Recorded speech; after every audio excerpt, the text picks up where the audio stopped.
Welcome back. It's time now for Media Watch. For that, I'm joined by Nick Rushworth. Hi there, Nick. Hi. Now, first up, we're going to be looking at something happening here in France, and these aren't necessarily the best of times for President Hollande, are they? Francois Hollande is getting a bashing, according to, if you drive around Paris, all the headlines on the newspapers and on the magazines that you see. And that's being picked up this afternoon by Le Lab, which is the blog for the Europe 1 radio station. And it's saying that the Elysée is lashing back, saying that the media in France is in the process of denigrating Hollande. My reaction to that was, that's what they're supposed to do. But the advisor, one advisor to Hollande, is saying that it's become so extreme now, it's just ridiculous. So we can just have another look at more closely at some of these. There we can see on the picture there.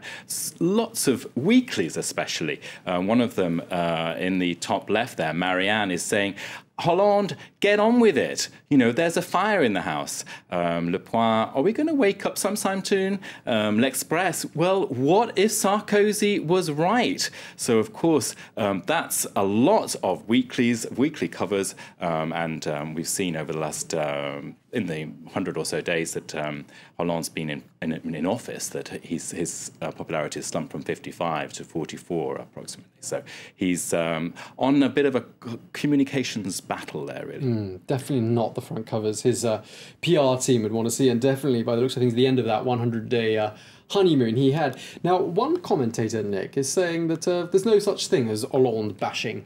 Well, this is actually in the Huffington Post, the French edition, and the commentator there, Guy Birnbaum, is saying the Hollande bashing that we're seeing, in fact, does not exist. His argument is that, in fact, what's gone on is that there was a lot of critical press for Sarkozy when he was president 6 months ago. All the weeklies and the dailies, most of them, were kind of smelt that, in fact, Sarkozy was going to not win the election. So they went for the jugular a bit.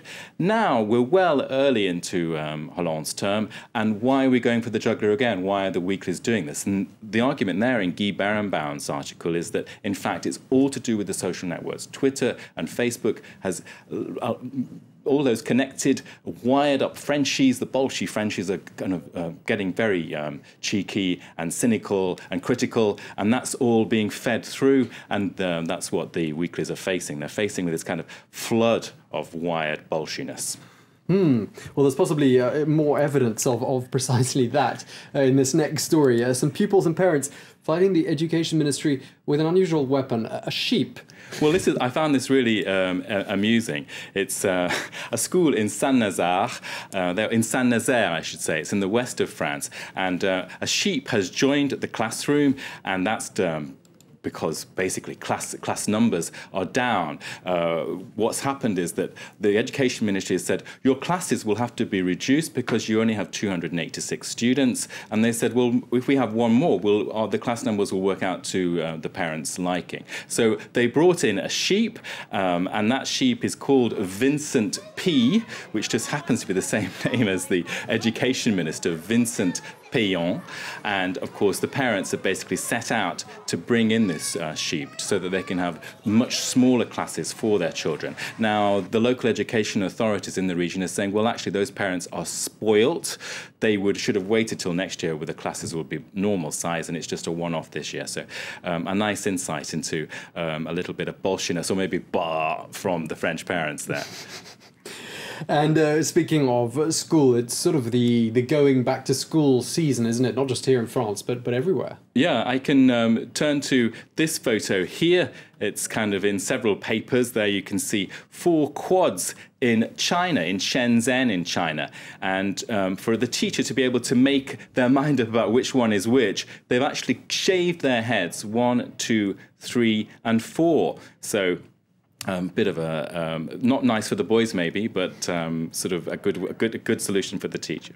I don't think anyone's going to be confusing one with the other anytime soon. Now, another back-to-school piece in the UK paper, the Daily Mail, and it's in Russia. What's this about? Well, this is, I can just quickly show you this. It's worth reading in the Daily Mail. The teacher, as a teacher in Russia, has berating his student too much. Is in English class, and what happens is that she lashes out at him, and there we can just see she actually gives him a kick in what the Daily Mail call there in the gulags. He's very, very aggressive with her, and she fights back, saying, well, no, I'm not going to put up with being bashed on the head. It's only English. And then she gives him a, oh, that's it. And that's it, Tom, for this time. Oh, goodness me. I think she might have been expelled for that one. I wonder what happened to her. And the unfortunate teacher. Not a very happy situation there, but thank you very much indeed. And nonetheless, that was Media Watch with Nicholas Rushworth. Well, it's time now for a check of what's getting people blogging, clicking and sharing. Our daily date with cyberspace web news starts right now.